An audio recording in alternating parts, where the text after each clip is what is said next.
Hi there, and welcome to Let's Slow Down, a podcast for all of you who feel tired and stressed from this overwhelming world. Here we'll have fun, inspiring conversations about living life on our own terms and explore ways to ease the pace of our modern world, because life really is good when you're relaxed enough to be present for it. I'm your host, Annemarie Stolting, and I welcome you to this space where I hope to inspire you to slow down, because life is too short to let it go by in a blur. So take a deep breath, relax, and enjoy the show.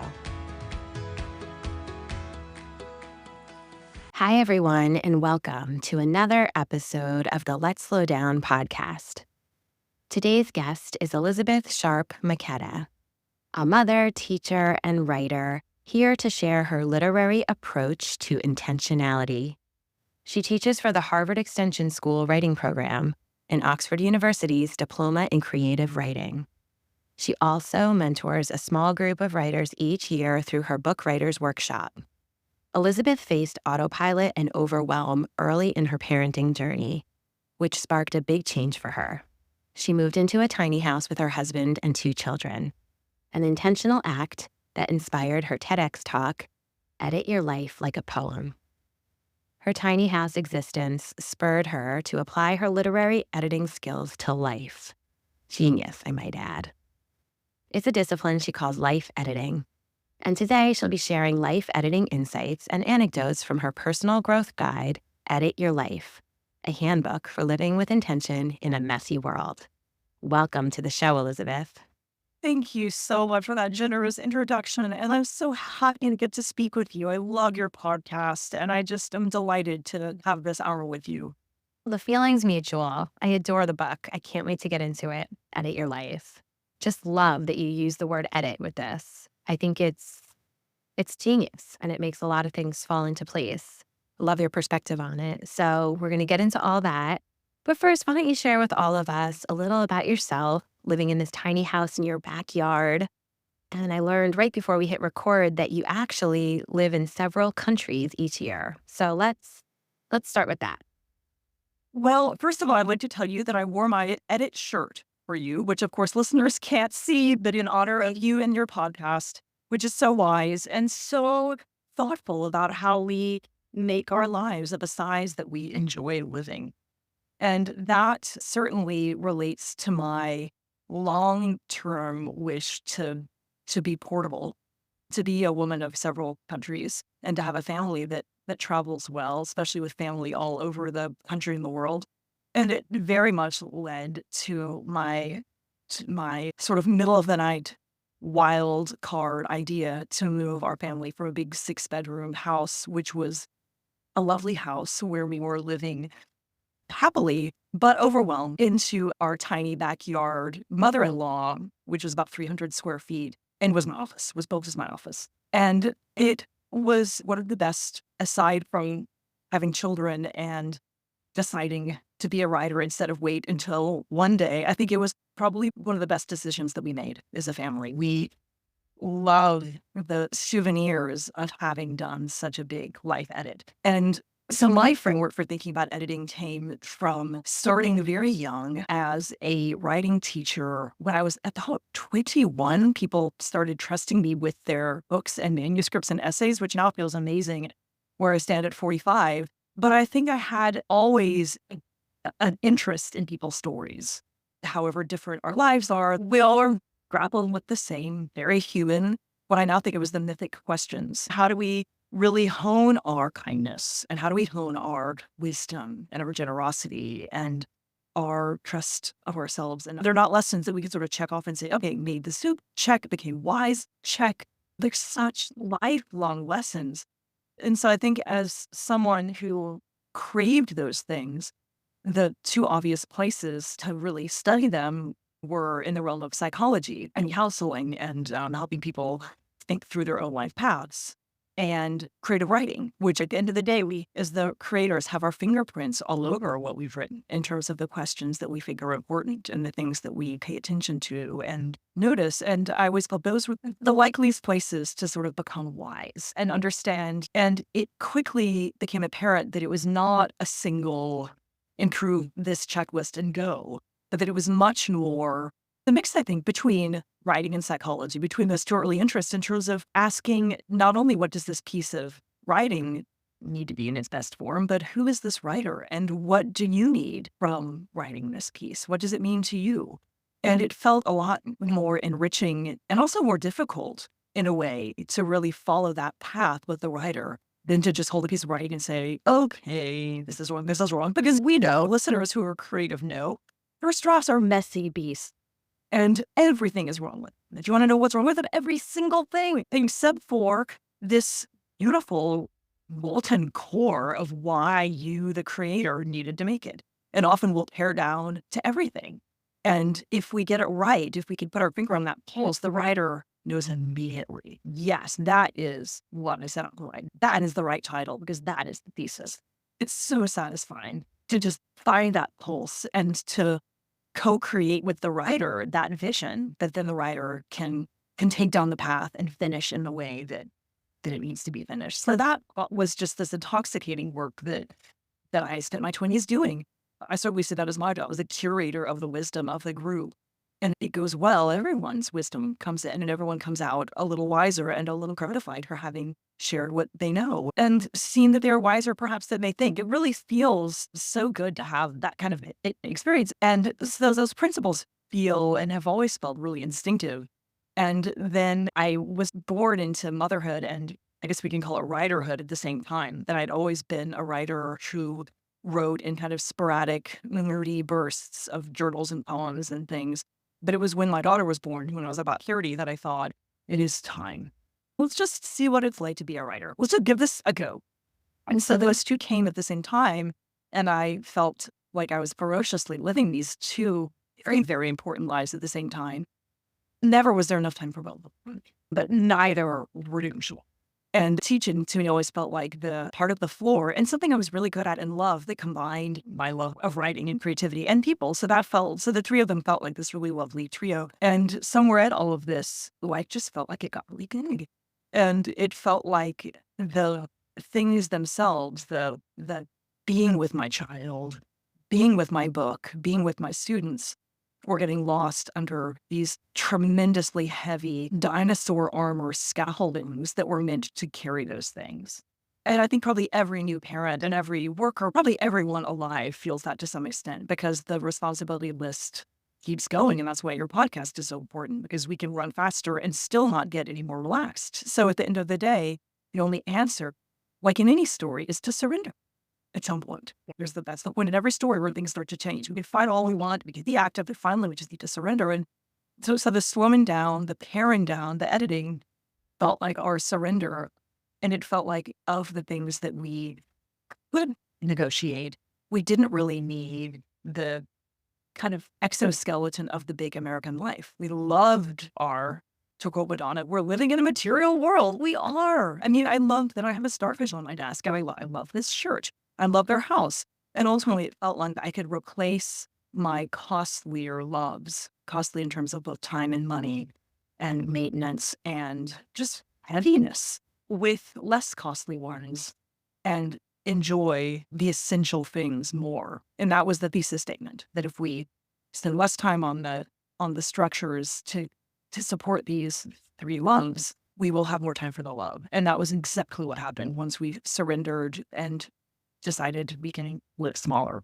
So Well, quick question, like how old were the kids when you decided to make that move? I'm curious and trying to imagine this and for you as your family. Like once we had kids, the amount of stuff we had grew by so much. And that's really where I noticed a lot of like my overwhelm with like the stuff and clutter.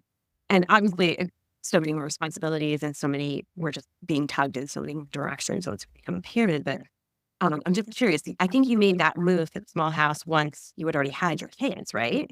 yes. And I felt, by the way, Annemarie, the same way. I felt that so much stuff came with kids. And in fact, before we were living in a bigger house, we were living in a starter home, as they call it, and the baby was sleeping in the hallway. And I remember people kept dropping off enormous objects that the baby apparently needed. And we didn't know. I mean, we still don't know. Like, maybe they did. I mean, like, they grew up and they're fine, and maybe those objects helped. But I just remember feeling like, as a minimalist who who wants at the end of the day my life to fit into 2 big bins so that my children don't have to so I'm portable and so my children don't have to throw it all away. It was really overwhelming, all this stuff. I completely agree. So it just felt like there's so many things, so many of them, whereas ultimately I found that, yeah, that too took away from my time with my young, and I found that when we were out in the world at a park or at a cafe, they were pretty happy because they were getting what they wanted, which was me. Whereas at home, I was always busy, like, putting away the things they were about to break. And I think that's maybe a reminder also with any sort of minimalism that people have done well with less for a long time. But in terms of your question, Our grandparents didn't have a bye-bye baby or anything like that, and everybody was fine, probably happier. well, even happier. Everyone was fine. It's really pretty interesting. Yeah, they didn't have any of those. I mean, all the objects. And they're sort of heartbreaking because, like, they remind you of your baby, but they're also just, at the end of the day, they're no substitute for the baby and the mother, or the baby and the father, which you can then get on the floor, in the grass. So we moved to the shed, which is what we call the tiny house, when our children were 6 and 3. And I've often wondered, that was the time when I felt our kind of overwhelm hit fever pitch and something had to happen. So that was just in our life. When that said, could we have done it with a newborn? I'm sure, but I really, hats off to whoever does that with ease, because we did it at a really easy age where everyone was out of diapers. Yeah, Everyone they need less. They need a little bit less at the cleaning left, right? remember in the Legos and art. Like, I think those two things were crucial, that we could get by with 2 small bins about the size of a square rectangle with my arms, because they were creative kids who liked projects and Legos of art, who made it infinite projects.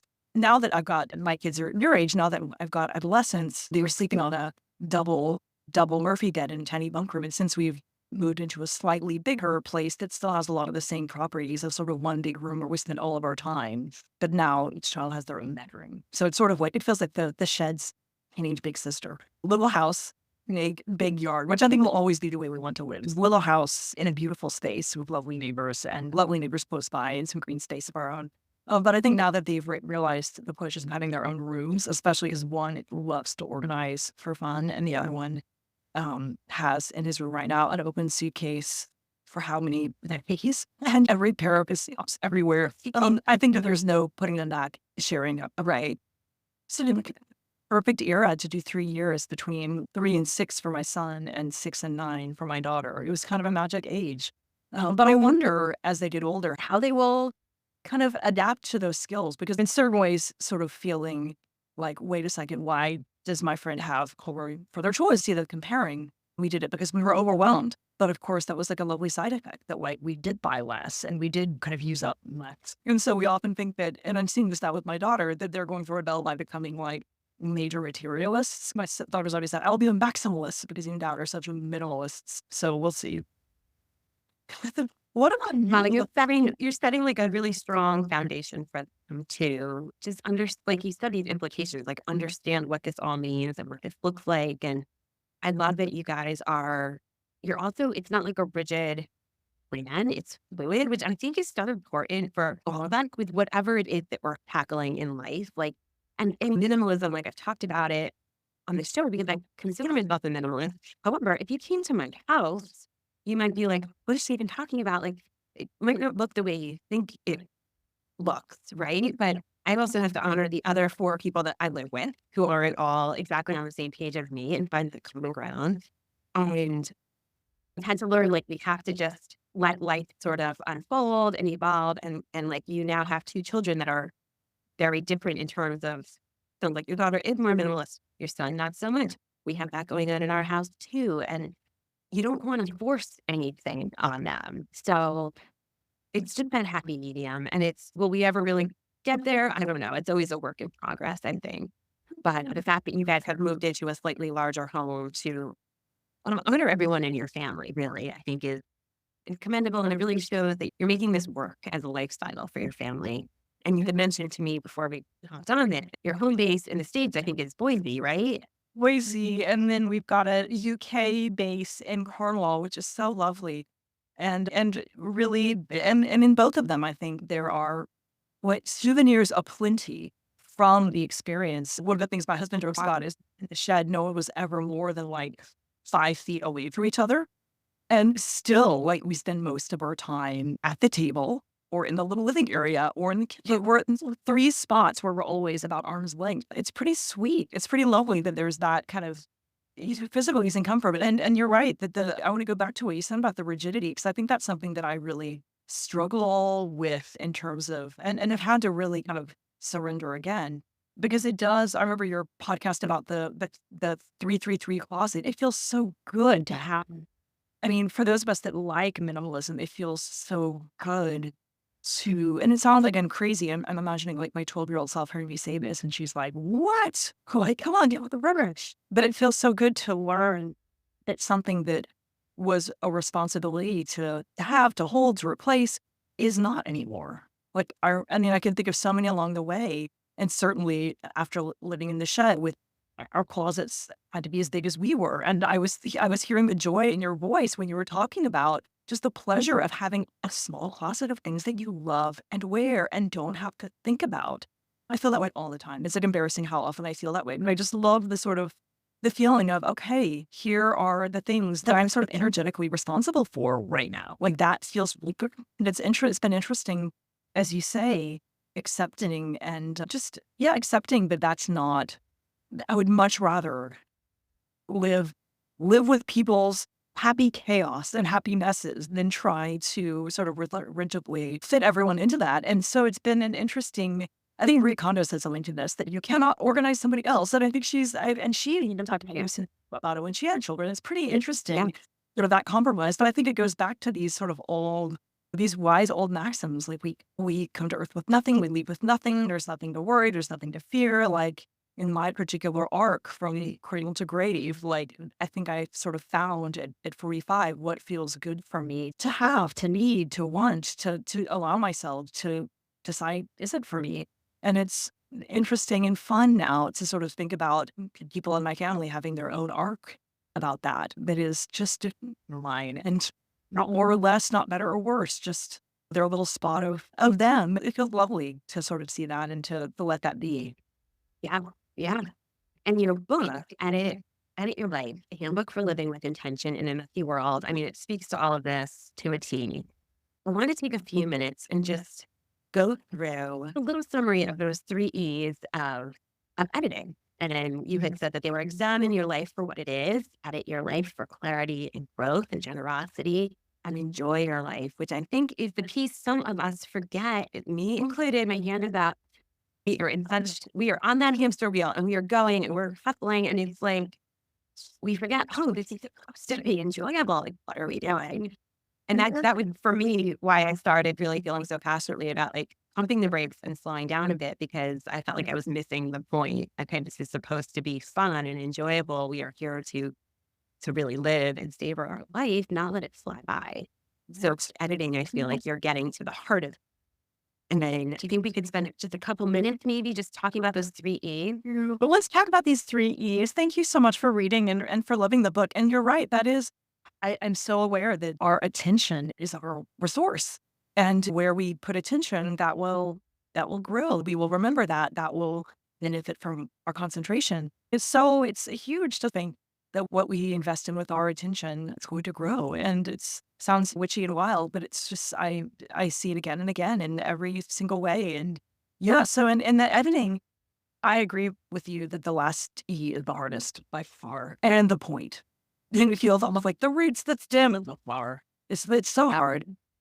And the reason for the order goes back to editing a piece of writing, but editing anything, that I think we do a disservice to a life or a book if we sort of go blindly in with all of our fixes. I mean, you can see with writing, it can be really funny. You can sort of see really bad feedback given when we've not taken time to examine and figure out, what is this? What is this trying to be? Okay, what do we not touch? What needs to stay just as it is? And what needs to change?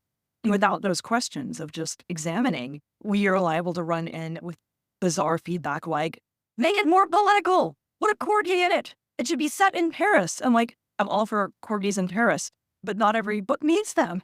And I think that's the way with life. And I think certainly I felt that feeling of sort of knowing something needs to change, but not feeling that I had the time or the attention, the concentration to figure out what it is. So instead, I would just sort of buy the first book that says simplify everything and try that for a week. Only that like that hadn't worked. I mean, I think we're all in the same boat. We've all sort of been on that hamster wheel. And so the examining really is, it feels in a way like we're not doing much. It's sort of the yin to the yang, but it's just the what is this? How does it feel to live this life? What always feels good? What never feels good? What always disappoints us? Where are we always going to succeed?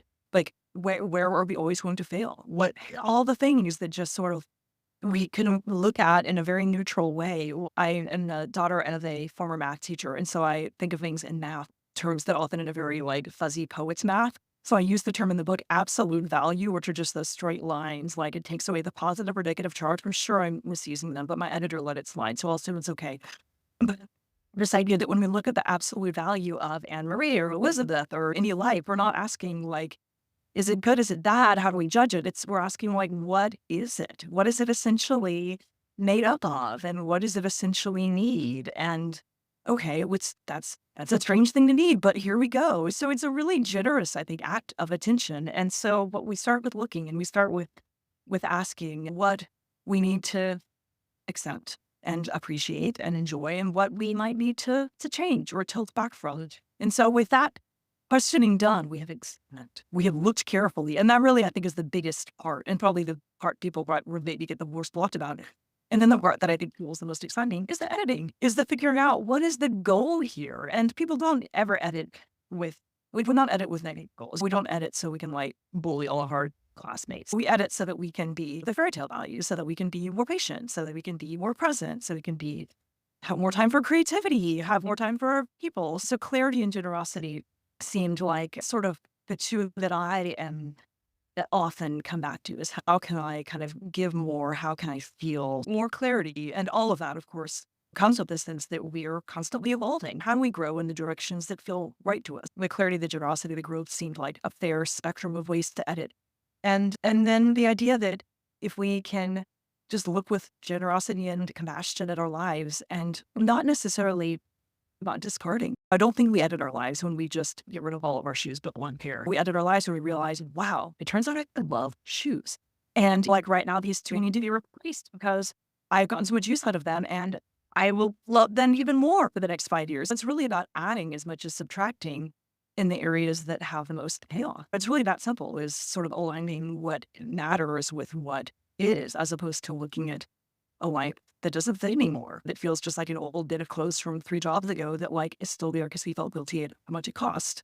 Or as a writer, I feel that way with old manuscripts for things that I now have accepted I'll never finish because my energy is on any project. So it's just about sort of weeding out essentially psychically, sort of my editors initially called it a Marie Kondo for the soul, which I thought was very generous and fun. But this idea of just aligning. So we're not looking at our lives with guilt or should or any of these things, but with just this sort of feet on the concrete floor, feet on the grass, feet on the wooden floor, clarity of, all right, here we are. Hello, life. I'm ready for you today.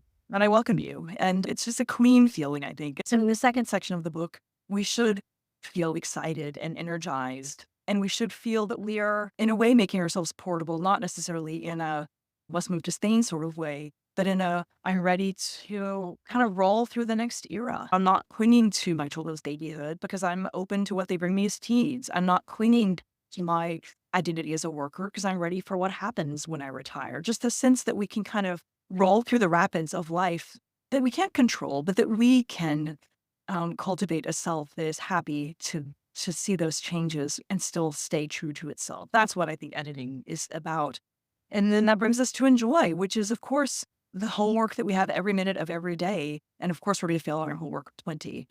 But at the end of the day, being able to tilt back on exceptions, whether that's a happy exception, like we fall in love, we have a baby, like we get a new job. These are wonderful, wonderful things. And some things are going to give. We might not have a date with our spouse for the year after that, or we might have to be really frugal the year after that, or something will feel like an exception. And so how do we accept that exception is what the title of the chapter is. And likewise, how do we enjoy the ordinary days where we're making the soups or picking our children up from school and we're not perfect and they're not perfect, but this is the life we have. And through kind of editing our mindset about it, continue to choose. Day after day, continue to choose. They'll continue to choose the version of ourselves that can choose that as best as possible, not beating ourselves up, without perfectionism. I fail on these every single day, which is why I wrote the book. Oh, yes, we all do. Or that's for me, right, was the podcast. Like Yeah.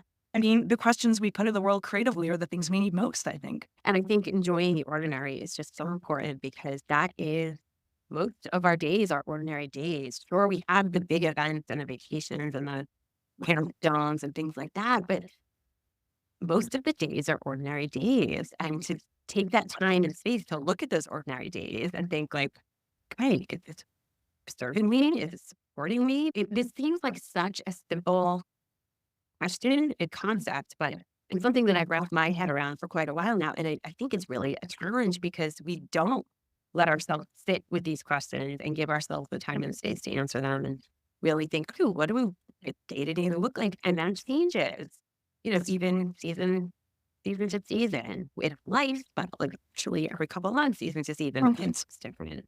Most days are ordinary days.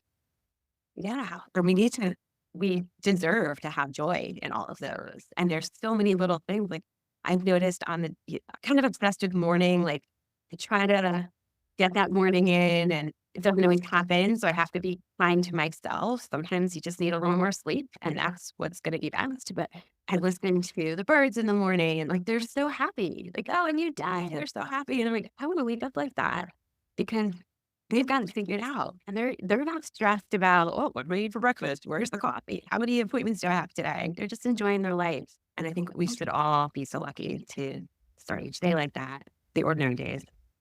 Oh, that was so lovely. I love that. Just I'm going to remember that tomorrow when I wake up. Just listen to the birds. You listen to the birds. I would love to, if we have time and if you are interested, I would love to hear your latest philosophies or experiences with morning routines, because that is where I get a little fetishy as well. I feel like I'm always like I'll always click on the like, here's how to, because I just Yeah. love the kind of peace and spaciousness the morning brings. And like you said, never is it a consistent. And I sometimes have beaten myself up about like if I say Me it's too. 5 a.m., it should be every day. And of course it never is every day. But it's some days. And I think that thinking of it in that way, of sort of a bubble of peace, a bubble of birdsong rather than like a rigid thing. It really feels like it's about not thinking rigidly. Yeah, I agree, and that's kind of what I've come to, and we're recording this in summer, but it's gonna air in the fall, so I know that my routine right now in the morning is gonna be so different from it is in the fall when my kids are back in school, once we're more on a regular schedule again. And that we have to go with that flow to make it work. For me, like that common ground is that I personally just need some quiet. I need some me time in the morning. And sometimes it's 5 minutes, and sometimes I'm lucky. Sometimes I get a half hour, sometimes I get more. But having some of it, I find if I don't have any of it, I my day doesn't flow as well. I don't feel as grounded and calm, and I just feel kind of off. It can be just a couple minutes, but if I give myself those couple minutes, just have just a little quiet. I usually end up doing like a little stretching, not even like a true yoga routine or anything like that, but just a little stretching just to kind of wake my body up.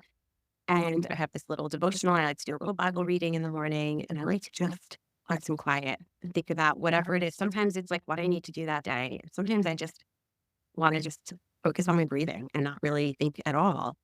And sometimes it's on a project I'm working on, whatever it is, but just a few minutes to sit with my thoughts, uh, make a tea or a coffee and just drink it and enjoy drinking it and not like rushing around. Because how many times do we, especially when my kids were younger, I'd make that cup of coffee and I'd be like having a sip and then it's cold because I'm running around and like I didn't just sit and enjoy the cup of coffee. It's take 5 minutes and do that.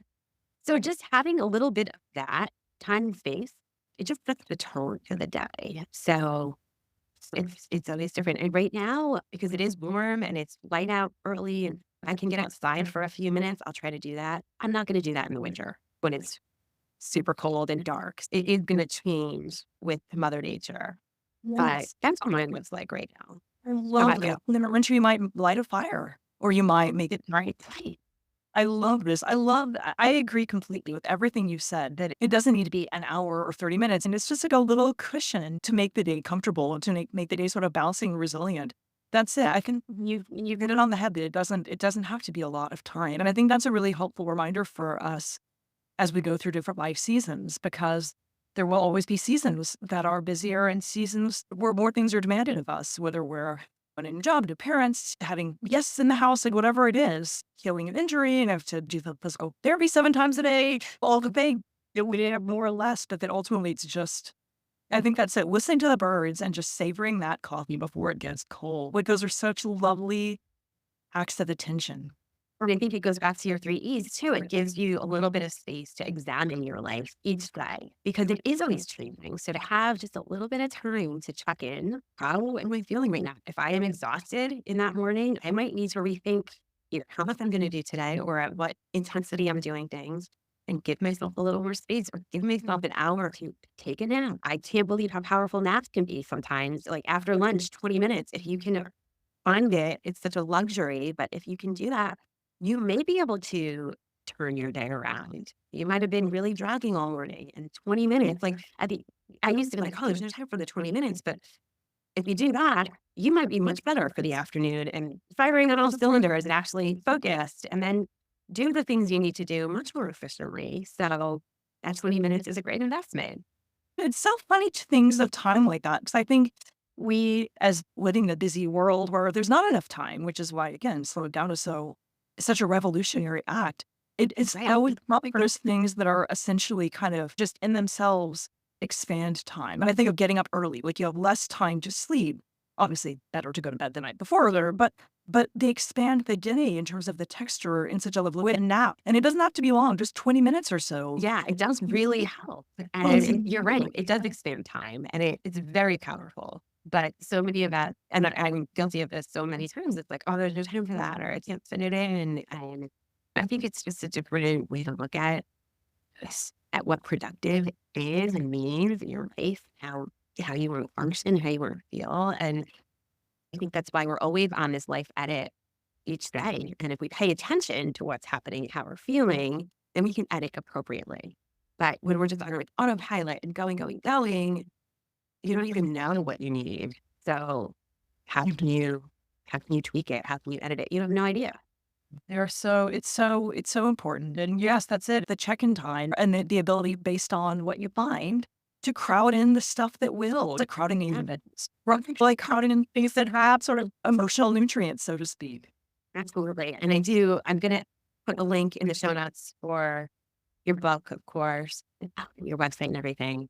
But I do encourage everybody to check your book out because you call it a game book. And I think that really is a great description of it and it's super helpful. And you can read bits and pieces of it. And maybe you need to focus on the enjoying part for a while and just take what you need from it.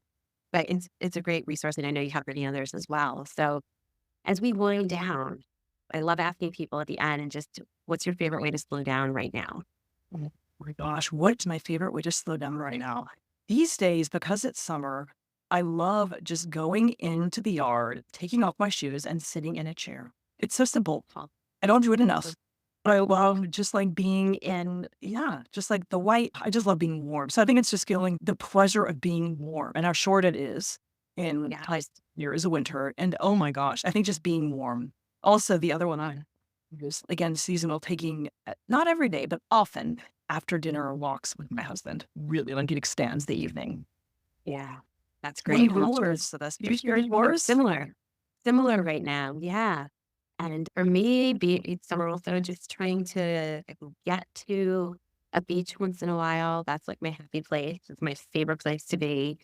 And I feel like everything time does expand. And I think everything just feels like it falls into place when I'm staring out at that ocean and my feet are in the sand. If the weather is conducive to being outside in any way, even if it's just for a few minutes, and even better, if you can like legitimately ground yourself on the earth in just so calming and has a way of shifting everything. Having like a rough morning or a rough day, getting outside for a few minutes really clears your head and everything just feels better. Get a little fresh air. Feels so much better. And I'm now feeling really sympathetic to our autumn listeners and to our autumn selves. Before we say goodbye, should we just quickly give some autumn pleasures so that when we listen to this, we'll feel like, oh, yeah, the reminder. Let's not do it.